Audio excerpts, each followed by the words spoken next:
Over the past 20 years, I worked off and on as an investigative journalist.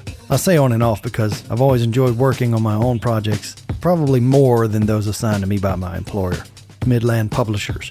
They currently publish the not-so-famous but highly accredited Delta Times newspaper. Thanks to myself and my colleagues, the Delta Times gained its popularity amongst other better-known journalists who worked for papers like the New York Times, Time Life magazine, and the Clarion Ledger, to name a few. We were a smaller company, but we had a killer staff. Received many awards over the years, which of course caught the attention of many of the big shots. Our articles have been shared, imitated, downright plagiarized by bigger publications, but we didn't mind. We considered it a compliment. Midland Publishers and the Delta Times was owned and operated by a guy named Hunter Mueller. Trust fund baby. Good guy though. He loved to take it easy, liked to do just enough work to get by, so naturally the entire publication was pretty laid back. Most of the journalists that worked there, me included, took the same approach and worked 6 months on and 6 months off. We would rotate shifts to cover one another and made for the perfect work environment. Not to mention it paid pretty well. Hunter was not only wealthy, but generous guy. He was hated by no one, except for those whose lives his newspaper rightfully shattered. We were known for exposing corruption, whether it be the Clarksville Sheriff's Department's prostitution ring or the Shallow County Courthouse's blackmailing of African Americans for numerous unjustly crimes. But enough about that. I was on my usual 6 months off. It was early fall, and I decided to dig up an old interest of mine, Mount Pleasant Manor. Mount Pleasant Manor was an elegant and somewhat gothic plantation, built in the early 1850s. It has been the subject of many tall tales and stories of horror in and around the surrounding cities. It rests upon a 20-foot hill, thought to be a sacred Native American burial ground. But it took little research for me to figure out that it was not, in fact. It was actually built on a high floodplain next to the mighty Mississippi River before the levee was built, so every now and then it would suffer flooding, but no records of any major damage was ever made. With a cup of lukewarm and overly sweetened coffee, I began digging through my research files on the manor. It consisted mostly of old newspaper clippings, audio recordings of family descendants, and the descendants of close friends of the original owners of the manor. One recurring theme was the unusual and disturbing amount of disappearances that occurred over the years. One story was that the original family was tried and hung out back in an old oak tree for the murder of their twin daughters, Sarah and Elizabeth Hearn. It took a little research, but I eventually found the original family were not hanged, but strangely enough, left the manor along with all their belongings. According to one account, there were dinner plates with food still on them, as well as, quote, they left the gates open for the horses and pigs to run free and just disappeared. From what I could tell, they fled the manor and moved up to North Tennessee to start over. At least that's what an interview with a neighbor's grandson had to say. Chilling part is, the twins Sarah and Elizabeth did in fact go missing a week or so before the family just up and left. So this is where my research was leading me to. I was less concerned about the ones that left and more focused on the ones who disappeared. I removed the big paperclip from the stack of newspaper articles I've collected over the years. Twins missing from Mount Pleasant Manor. Search for 17-year-old James Callahan called off. Where is Captain Lewis Thompson? Mount Pleasant Manor claims another. On and on.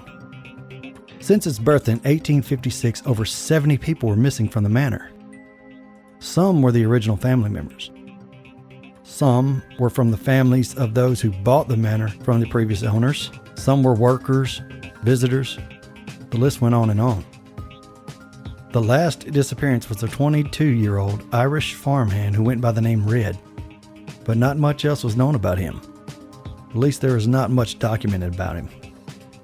Red's disappearance was in 1994, just before the house caught fire and left a jagged shell of charred remains, brick and mortar. Over the last 20 years, moss, vines, trees have all but taken over the old manor, but left very attractive ruins, which bring tourists and amateur photographers from miles around to photograph and explore. That's what got me involved in the first place. I'd seen pictures of it and heard stories of the missing and decided to check it out myself. That was about 2 years ago before I dug up all the research I could on it. There was something about that place. Even though it had been all but destroyed by the fire, it had an eerie attractiveness to it. Despite the condemned signs and warning signs and no trespassing signs, I felt drawn to it. I was alone the first day. Over the years, I found it easier to explore abandoned places alone. I know it's much more dangerous, but I found that I was more likely to explore when no one was there to tell me that we shouldn't do that. Either way, it made for some excellent photos. I got quite a bit of attention for my first article and my first photos of the manor. That's what got me so obsessed with it, though. Looking down at another more recent article in my hand, I read the title out loud. 3 teens missing. It's been years since anyone had gone missing in or around Mount Pleasant Manor, and although the papers didn't mention it, I did some research and found out that they were going to the manor to fool around and have some fun. The car was found at a friend's house who supposedly dropped them off so the sheriff wouldn't see the car and crash the party. The 17-year-old boy claimed that he was the designated driver and is currently being questioned considering he was the last to see them and didn't report them missing or didn't know they were missing until the sheriff's department found the car at his house. I spoke to the young boy, who I won't mention to protect the innocent. That is, if he is innocent. He seemed okay to me, though. From what I can sense, he's pretty confused and distraught by the whole situation. I made him no promises, but I kind of told him I was investigating several disappearances from Mount Pleasant Manor. He never even knew or heard the stories about missing people, but heard the manor was haunted or cursed, and I quote, "That's why they were going there to hang out, just for shits and giggles, just to scare each other." It was about mid-November, but still warm. I'd hoped to get there earlier, but I forgot to pay my water bill and spent the best part of my day trying to get it turned back on so I could take a shower like a modern human being. The old manor loomed a short distance from the long, overgrown gravel road that ran perpendicular to the main road. I stepped out, shut the car door. I stood there for a few moments to let my ears adjust to the quiet. There are no large towns within 50 miles of the manor, but the manor was quiet, even by small town standards. Rustling leaves here and there, the occasional creak of an oak tree sliding against a vine or limbs rubbing together, the trickling of sand from dried out mortar falling down onto old leaves. I listened carefully, but realized immediately there were no birds chirping. I stood in front of the massive ruins, sitting on top of a grassy plateau. Even in its neglect, it stood proud and majestic. It was a work of art, even in its decaying state. I approached cautiously, but businesslike. The last time I visited this place, I had no idea that over 70 people went missing in or around it. This time, I would be more careful and take an investigative approach, rather than an appreciative one like the last time. So where did they all go? How can so many people disappear without a trace? One end of yellow police caution tape waved in the wind. The other end was attached to a slightly weathered wooden stake driven into the dirt on the left side of a V-shaped section of missing wall. As I approached it and passed at an angle, I could see the interior remains of the manor, sliding by, revealing what was once a handsomely decorated dwelling for the privileged. The blackened, peeling oak piano, with its keys sinking sadly into the frame, drifted by. The collapsing fireplace with its massive warped mantel. An archway which seemed to have no purpose other than to look elegant. Buckled floor planks, scattered books with yellowed and matted pages strewn about the place. I passed the opening and continued around the manor, keeping an open mind and trying not to rule out superstition, while keeping a rational, investigative thought process. Was the house driving people mad, causing them to murder and dispose of the bodies? Maybe it was a mold issue, a poisonous mold causing temporary madness. Even then, at least one of the 70 bodies would have been found. There must be bones somewhere. Were there wolves or bears that passed through?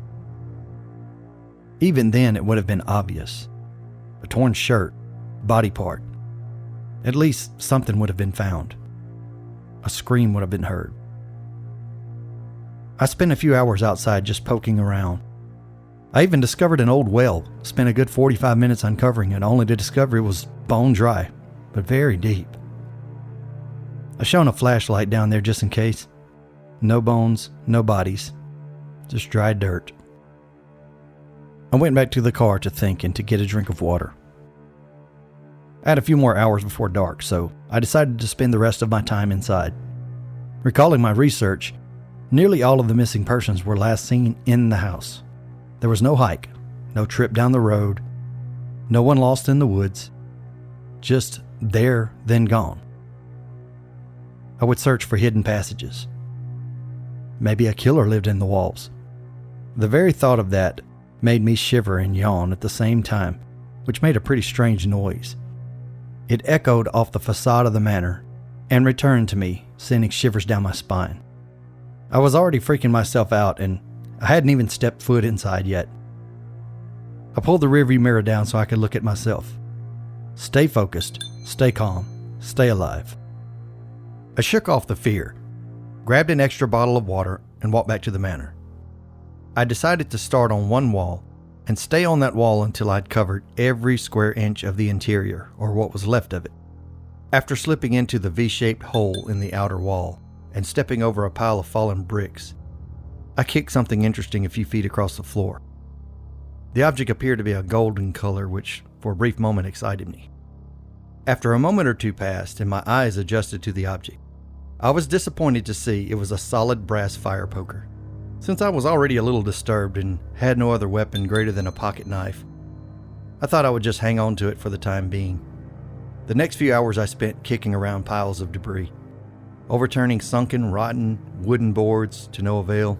I half expected to see at least a snake or maybe a black widow spider, but my story was so far uneventful. Close to giving up on the investigation for the day, I decided to check my phone, which had been making an odd sound. I just assumed it was some app updating or some unimportant message, so I ignored it for at least 15 minutes. Deciding that my adventure was over for the day, I reached into my pocket to see what all the ringing was about. My phone wasn't even on me. I patted down my front pockets, my back pockets, even checked my front shirt pocket twice. Come to think of it, I didn't even remember getting it out of the car. I froze.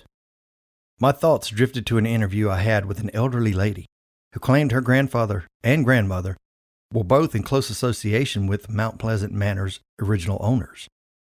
She told me a few stories about a missing couple who stayed the night at the manor, but it wasn't very valuable information, so I didn't keep a lot of notes about it. But when I was leaving her house, there was a man sitting on the front porch. He was carving a little intricate figure out of a fresh piece of cottonwood bark. I nodded him a good day or goodbye. I took a few steps past him and I heard, "Psst, psst." I turned and he was looking back over his shoulder at the house. After assuring no one was near, he motioned for me to come closer.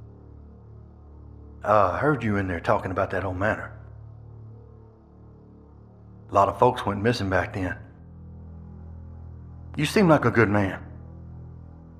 And we all appreciate what you do in your investigative work and all. So I'm just asking you as a favor to us and a favor to you. If you go digging around that house, you hear a chime or a bell, be still. Don't move. Close your eyes. Count to 10. And you get your ass out of there. Don't go back. Do you hear me? Do you hear me? Do you hear me?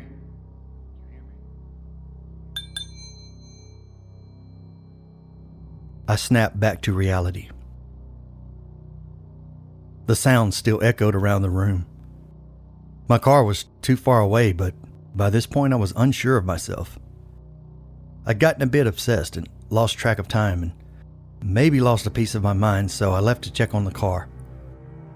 My phone was laying there on the seat. The doors were shut. I grabbed another bottle of water and gulped it down entirely. I was catching my breath and wiping sweat from my forehead, using the cold dew from the water bottle, when I heard a faint. I jerked my head around back towards the manor. It was definitely coming from inside the house. I was startled, but my rational mind kicked in and I pushed all my fear aside and cautiously approached the opening.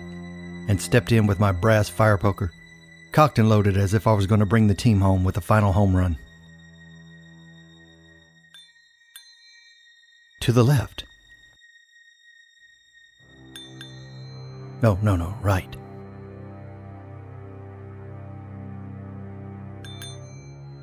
It's closer.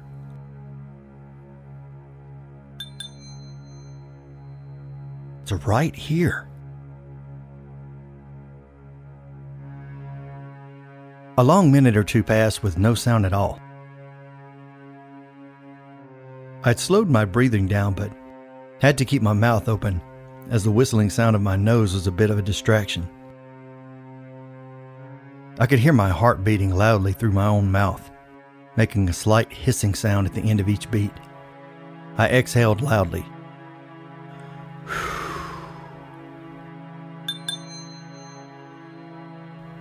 It was right in my ear. That one shook me so bad that I closed my eyes, counted to 10, and sat as still as I could. 7, 8, 9, 10. I opened my eyes and looked around. Nothing. It was getting dark. I had just about enough for the day. I took one step towards the entrance.